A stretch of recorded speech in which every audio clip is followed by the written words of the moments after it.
भला हुआ मेरी माला टूट गई, मैं राम भजन से छूटी।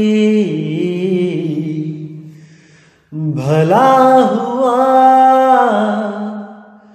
मेरी माला टूट गई, मैं राम भजन से छूटी। मेरे सिर से टली बला, भला हुआ मेरी माला टूट गई, मैं राम भजन से छूटी। मैं राम भजन से छूटी। नमस्कार मेरे प्यारे भाइयों, मेरे परमात्मा के प्यारे जीव हंसों।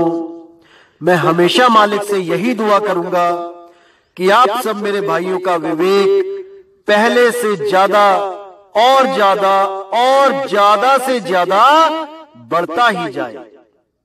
बस मेरे दिल की यही अरदास है कि ऐसी कोई चीज ना रहे जो आपको समझ ना आए।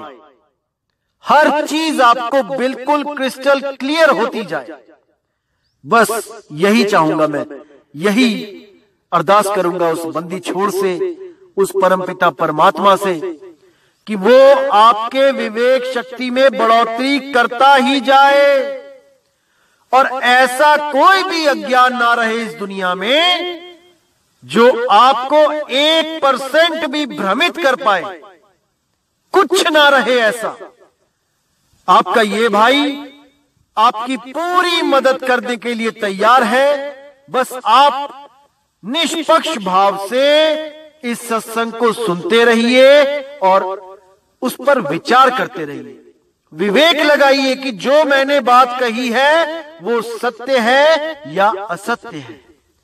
जवाब मेरे भाई आपके अंदर से ही आएगा। उस परमात्मा का जवाब आपके अंदर से आएगा। बस उसको पहचानने की कोशिश करो। साहिब बंदगी। और दोस्तों, आपको बताना चाहूंगा कि काफी दिनों से कुछ लिंक व्हाट्सएप पे शेयर किए जा रहे हैं जिसमें कुछ गुरुओं की फोटो लगाई गई है और कुछ भड़काऊ से शब्दों से टाइटल दिया गया है। दोस्तों, ऐसे किसी भी चैनल से हमारा कोई लेना देना नहीं है। आप उनको बिल्कुल ना देखें, बिल्कुल भी ना देखें, क्योंकि वो सत्संग हमारे ही अपलोड कर रहा है और गलत फोटो लगा लगा के दुनिया को भ्रमित कर रहा है। बिल्कुल भी उनका चैनल ना तो सब्सक्राइब करें और जिन्होंने किया है वो अनसब्सक्राइब कर दें। बिना मेरी परमिशन के जो सत्संग अपलोड किए जा रहे हैं ये बिल्कुल गलत बात है। आप ये सब बंद करें। और कोई भी मेरा भाई अगर अपने चैनल पे कोई सत्संग मेरा चलाना चाहता है तो पहले परमिशन लो। प्रचार में योगदान करना है तो बिल्कुल सही तरीके से करो। किसी भी गुरु की फोटो नहीं लगानी है। सब गुरु मेरे बड़े अपनी अपनी ठौर। शब्द विवेकी पारखी सो माथे का मोर। हमने हर गुरु की इज्जत करनी है। हमें किसी भी गुरु से हमारा वैर नहीं है भाई। हर गुरु अपनी अपनी सीमा में अपने अपने शिष्यों को ज्ञान दे रहा है। जहां तक उसकी पहुंच है वो अपने अपने शिष्यों को पहुंचा रहा है। क्या दिक्कत है इसमें? इसलिए मेरे भाई ये जो गलत काम है इसको बंद करो और अगर करना ही है तो सही से करो। जैसे मैं किसी की फोटो नहीं लगाता हूं, आप भी मत लगाएं। साहिब। तो मेरे भाइयों, आज जो हम वाणी लेने जा रहे हैं वो गुरु ग्रंथ साहिब अंग नंबर 284 में दर्ज है। तो बहुत ही प्यारी वाणी है, बहुत ही विवेक प्रदान करने वाली वाणी है। आपने पूरा ध्यान देना है कि वाणी क्या समझाना चाहती है और पूरा विवेक लगा देना है कि हमें किस चीज की प्राप्ति करनी है। तो क्या कहती है वाणी? नाम के धारे सगले जंत, नाम के धारे खंड ब्रह्मंड, नाम के धारे सिमरद वेद पुराण, नाम के धारे सुनन ज्ञान ध्यान। कि इस दुनिया में जितने भी जीव जंतु हैं, खंड ब्रह्मंड हैं, वेद पुराण हैं, ज्ञान ध्यान है, ये सब केवल और केवल नाम के आधार हैं। नाम है तो ये सब है, नाम नहीं है तो ये सब नहीं है। नाम के धारे आकाश पाताल, नाम के धारे सगल आकार, नाम के धारे पुरियां सब भवन, नाम के संग उदरय सुन श्रवण। यानी जितना भी आकाश पाताल, ये तीन लोक का विस्तार जो दिखाई दे रहा है, ये खंड पिंड ब्रह्मांड अंड सब, ये केवल नाम के सहारे ही टिके हुए हैं। और ये सारा आकार, जितने भी ये जीव जंतु आकार में है, ये सब केवल और केवल नाम की वजह से चल रहे हैं। अब कोई ये ना सोचे कि ये हिंदी के नामों की वजह से चल रहे हैं, या अंग्रेजी के नामों की वजह से चल रहे हैं, या किसी कलमा, किसी अलग जापानी या चाइनीज नाम के सहारे चल रहे हैं। भाई ये नाम कोई अक्षर शब्दों का नाम, किसी भाषा का नाम नहीं है। ये सुप्रीम पावर है, ये वो अखंड अविनाशी नाम है, वो अनंत की धुन है, जिसका श्रवण करके ये जीव मुक्त हो जाता है। जिसके पार कुछ नहीं है, जो अनंत है, अपार है, अडोल है, अबोल है, उसको जानो कि वो नाम क्या है। ना कि नाम कोई अक्षर, चंद अक्षर है जो गुरु अपने शिष्यों के कान में फूंक के उनको शिष्य बना लेते हैं, या कोई हिंदी पंजाबी उर्दू फारसी के मंत्र पकड़ा देते हैं जपने के लिए, राम राम अल्लाह अल्लाह वाहिगुरु गॉड, पता नहीं क्या क्या करवाते रहते हैं। और इन्हीं अक्षरों को नाम समझकर ये जीव हमेशा के लिए अपना समय बर्बाद करके 84 में चला जाता है। नाम के धारे पुरियां सब भवन, जितनी भी पुरियां हैं, पुरी मतलब जैसे शिवपुरी, गोकुलपुरी या ब्रह्मपुरी या और भी पुरी हैं, जितने भी ये लोक परलोक अनादि लोक हैं, ये सब केवल और केवल नाम के सहारे टिके हैं। भाई अगर नाम नहीं तो इनकी भी कोई बिसात नहीं, इनका भी कोई अस्तित्व नहीं। नाम है तो सब कुछ है, नाम नहीं तो कुछ भी नहीं।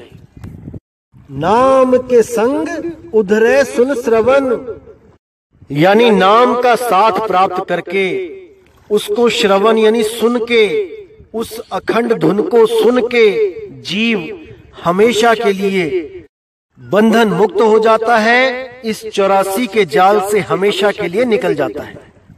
ये 84 का जाल इतना खतरनाक है दोस्तों, एक बार अगर इसमें चले गए तो दोबारा जब तक मनुष्य योनि प्राप्त नहीं होती तब तक हम इसी लोक में भटकते रहते हैं।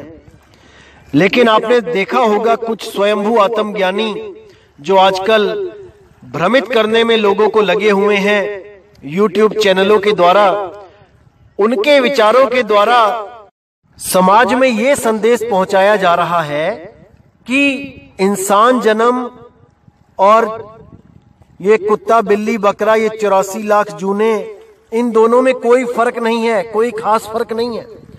दोनों ही मुक्त हो सकते हैं, दोनों ही धुरधाम को पहुंच सकते हैं, दोनों ही आत्मज्ञान को प्राप्त कर सकते हैं।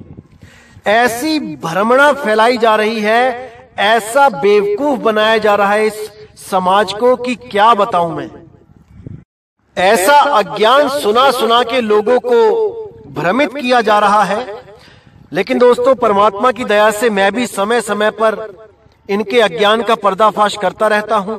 इनके अज्ञान का जो मटका है उसको मैं फोड़ता रहता हूं।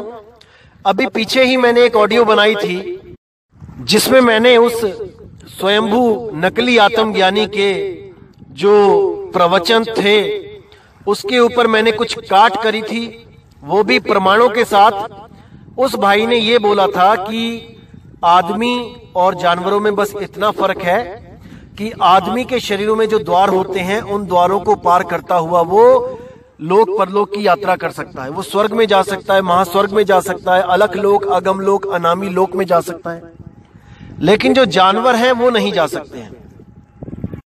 तो मैंने अपनी ऑडियो में, सत्संग में उसको झूठा साबित किया, क्योंकि कितने ही पशु पक्षी हैं जो स्वर्ग महास्वर्ग में विचरण कर रहे हैं, जैसे इंद्र का हाथी, सूर्यदेव के घोड़े, भोले शंकर की गाय, विष्णु जी का जो गरुड़ है पक्षी, और जाने कितने ही पशु पक्षी स्वर्ग महास्वर्ग में विचरण कर रहे हैं। कामधेनु गाय, कल्प वृक्ष, पेड़ तक पहुंचा हुआ है स्वर्ग लोक में।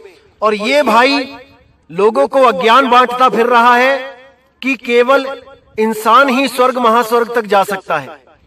अब इस भाई ने जब देखा कि मैंने इसकी पोल खोल दी है, इसका भांडा फोड़ कर दिया है, और मेरे सत्संग सुन के जो मेरे भाई जागृत हो रहे हैं, जाग रहे हैं, उन लोगों ने जब इससे सवाल जवाब शुरू किए, तो इस मंद बुद्धि आत्मज्ञानी को जवाब देते नहीं बना, और क्रोधवश, जलनवश इस मंद बुद्धि ने मेरे ऊपर एक वीडियो बना डाली 30 मिनट की, जिसमें केवल मेरी बुराइयां ही बुराइयां करी।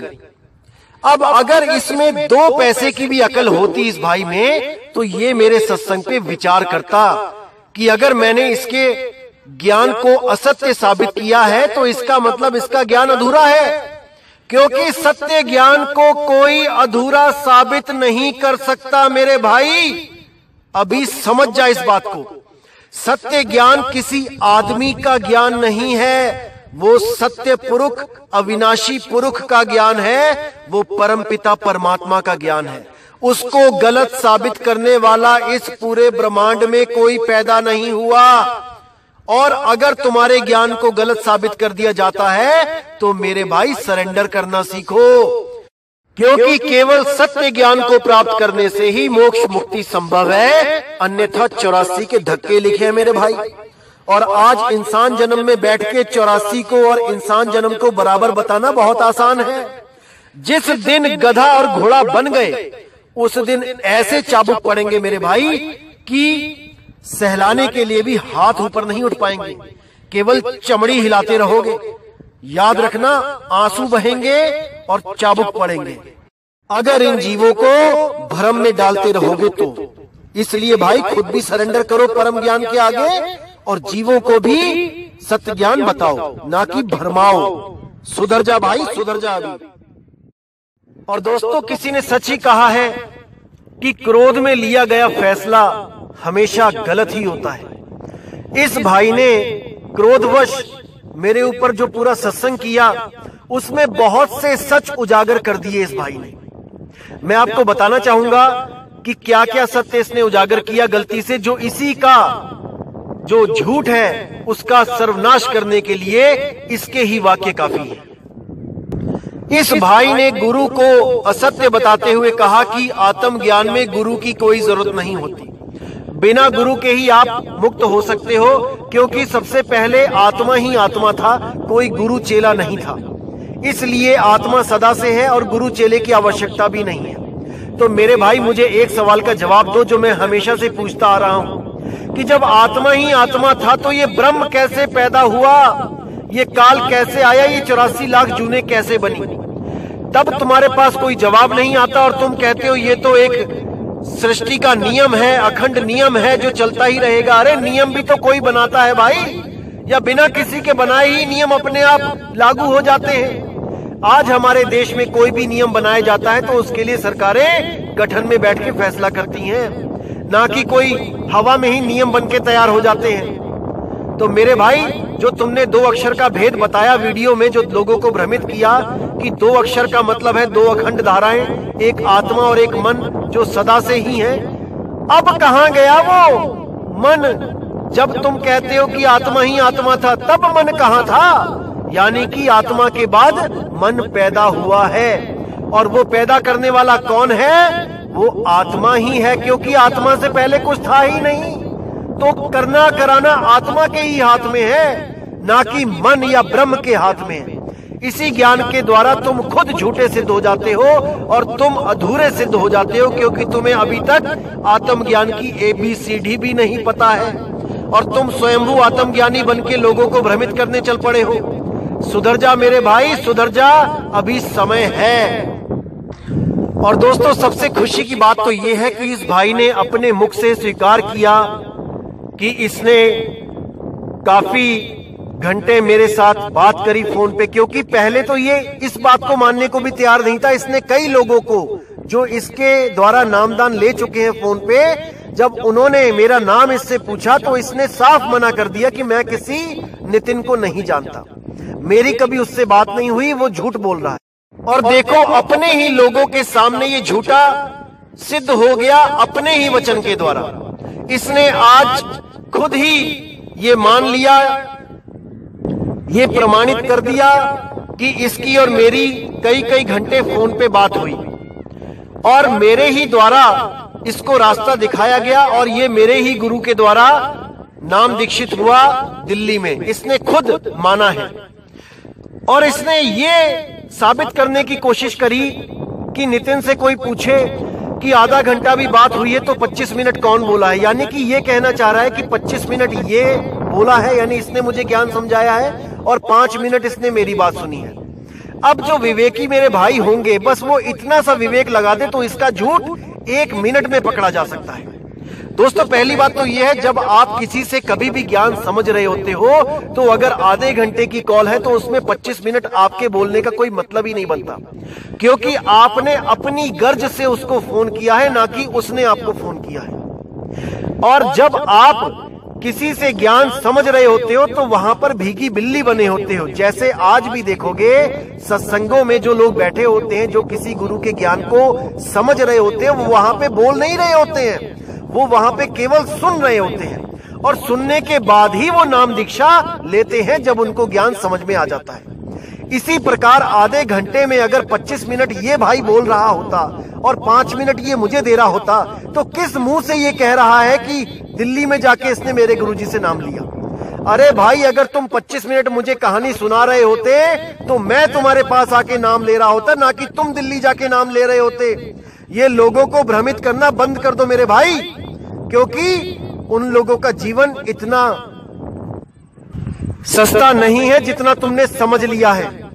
मेरे भाइयों, इस चतुर कपटी की बातों में मत आना, एक एक बात को सोचना समझना, क्योंकि तुम्हारे जन्म मरण का सवाल है मेरे भाइयों। ऐसे हजारों गुरु आते हैं इस दुनिया में जो लोगों को भ्रमित करके चले जाते हैं।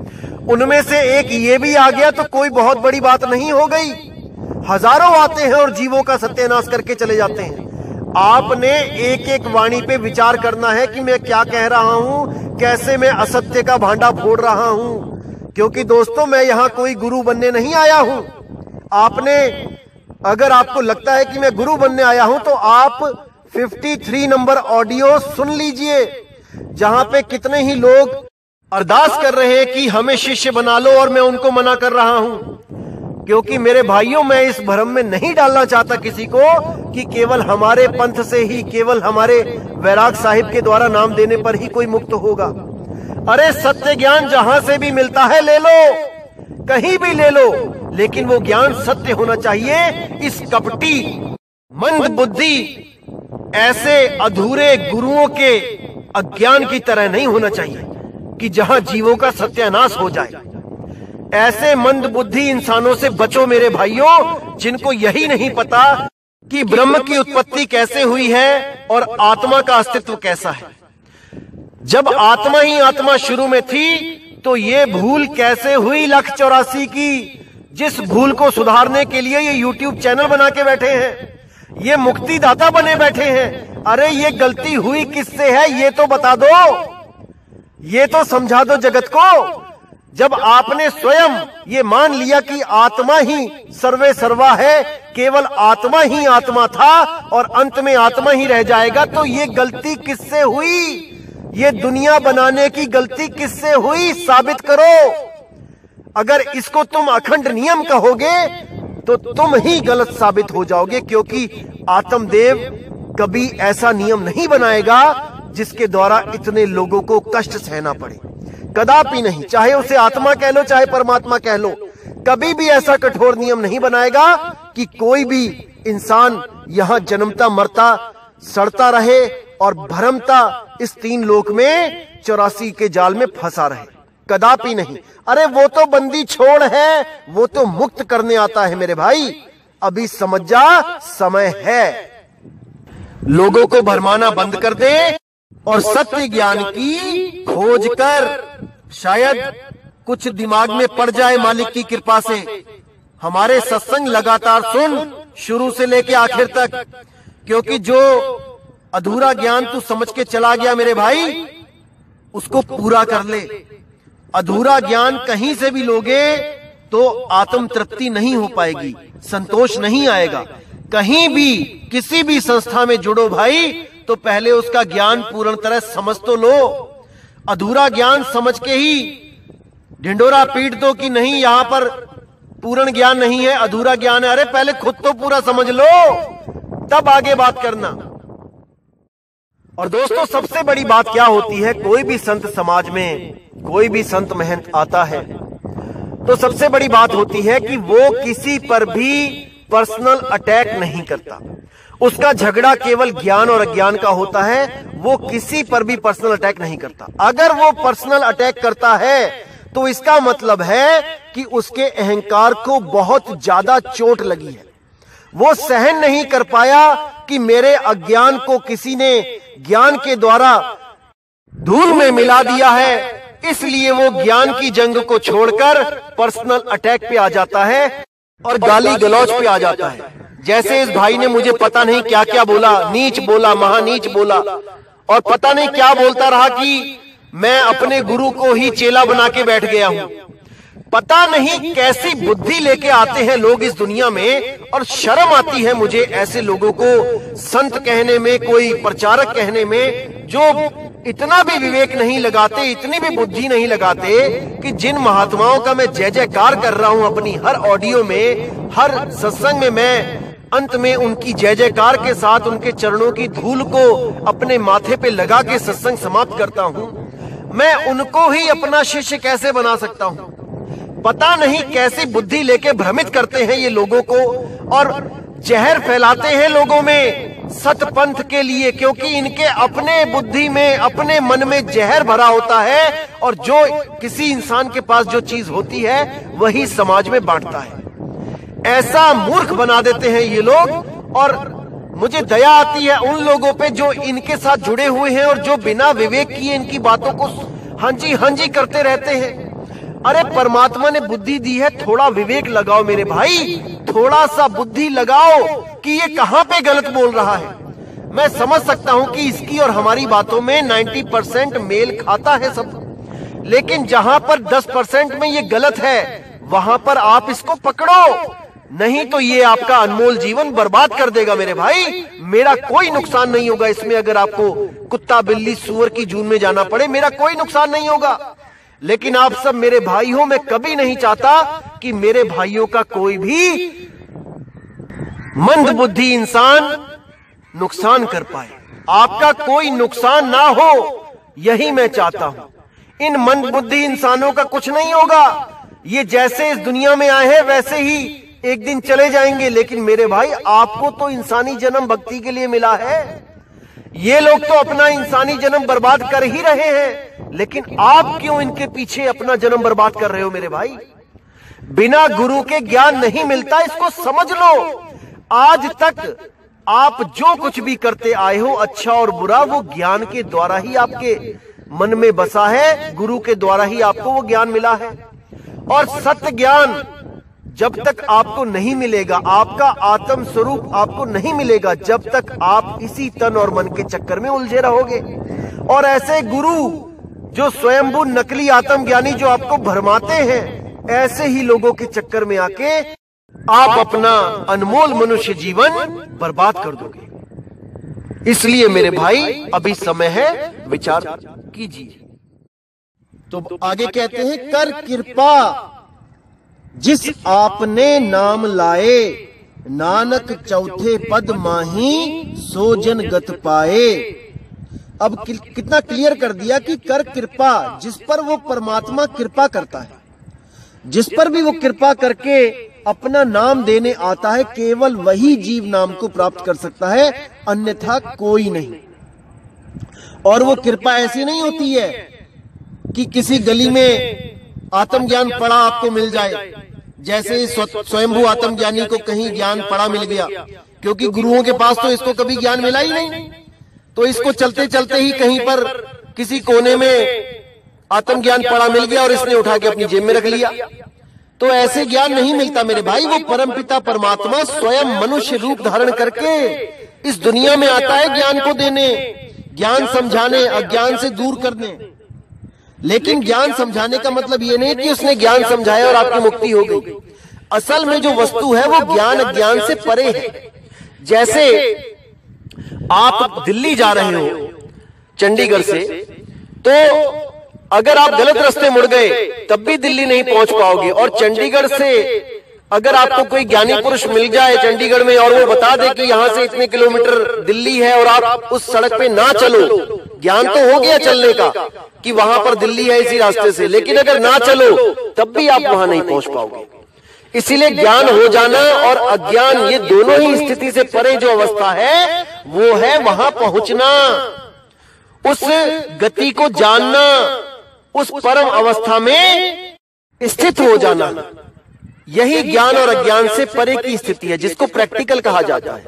ऐसा नहीं है कि ज्ञान आपके नाश का कारण है, नहीं, अज्ञान आपके नाश का कारण है। ज्ञान तो अज्ञान का नाश करता है, लेकिन परमात्मा ज्ञान और अज्ञान दोनों से परे है।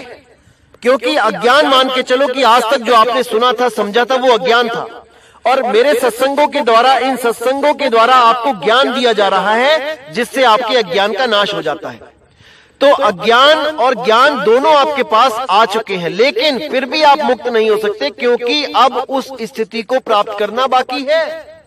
अगर उस स्थिति को प्राप्त नहीं कर पाए तो ये ज्ञान भी आपको बचा नहीं पाएगा, क्योंकि ज्ञान के द्वारा आपको रास्ता तो पता लग गया, लेकिन आप उस रास्ते पे चले नहीं, तो आप नहीं पहुंच पाओगे।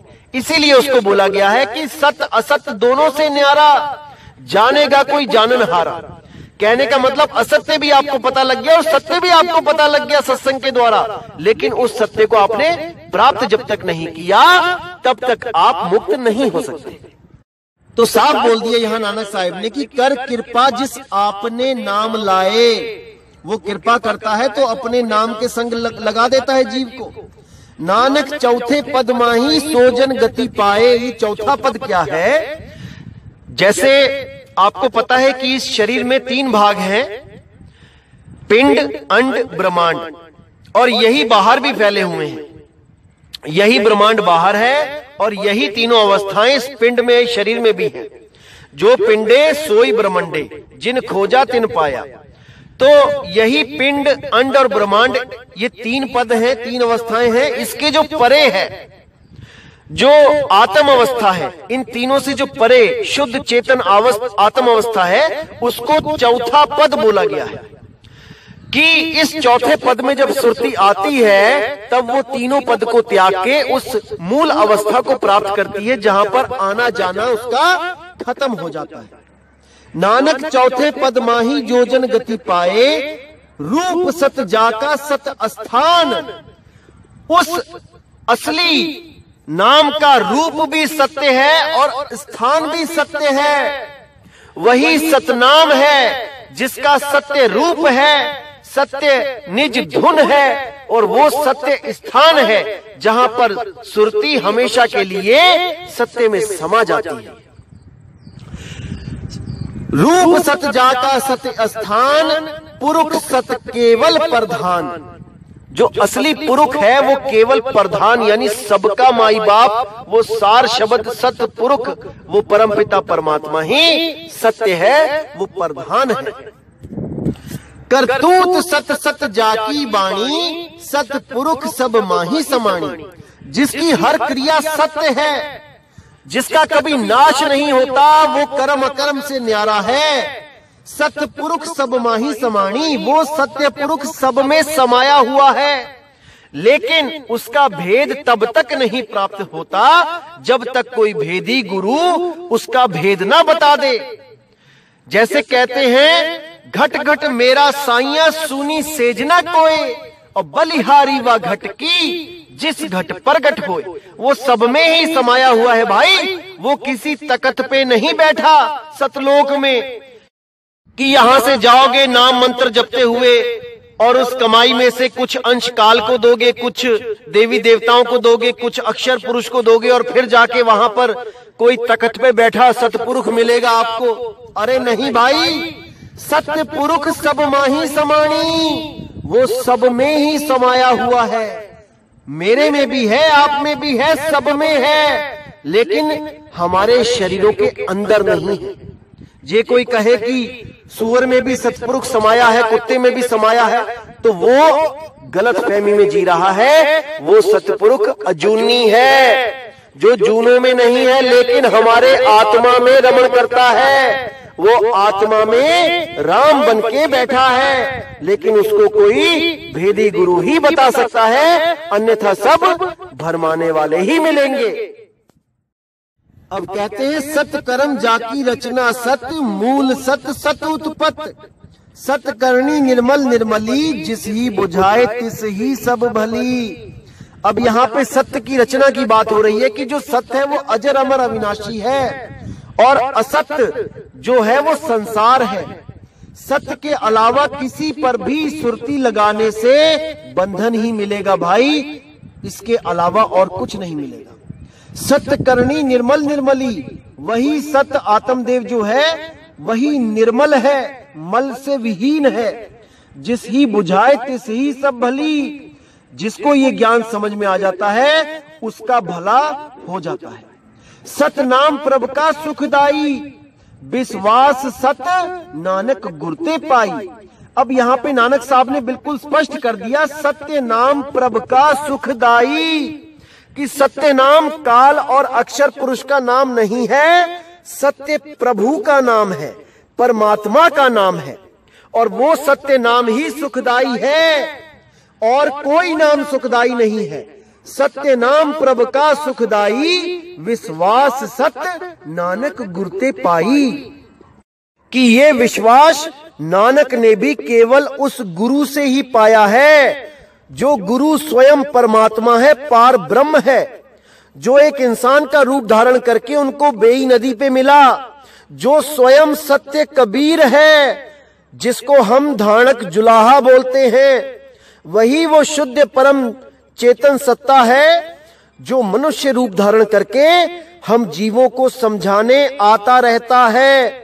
बड़े बड़े संतों को समझाकर उनको उनका निज रूप प्रदान करता रहता है। मीराबाई कृष्ण जी की पुजारी थी। कृष्ण जी की मूर्तियां लेकर वो गली गली में भजन गाती रहती थी। उसको भी रविदास जी के द्वारा सत्य का ज्ञान करवाकर निज स्वरूप से जोड़ दिया, और उसकी मूर्तियां हमेशा के लिए छूट गईं। जो जड़ वस्तुएं हैं वो छूट जाती हैं जब उस परम चेतन सत्ता का साथ मिल जाता है, जब उस आत्म स्वरूप का साथ मिल जाता है, जिसके लिए कृष्ण जी ने भी गीता में बोला है कि सत्य ज्ञान यानी आत्म ज्ञान को प्राप्त कर लेने के बाद आपको किसी भी तंत्र मंत्र साधना, किसी नित्य नेम जप तप पूजा पाठ मंत्र वेद कुछ भी करने की जरूरत नहीं होती। कोई हवन यज्ञ आदि कुछ भी नहीं। आत्म ज्ञान में ही परिपूर्ण व्यक्ति स्वयं पूर्ण हो जाता है, उसको किसी जीव का सहारा लेने की भी जरूरत नहीं पड़ती। अध्याय 3 17वां और 18वां श्लोक चीख चीख के आत्मज्ञान की बात करता है, लेकिन कोई समझ नहीं पा रहा इन बातों को।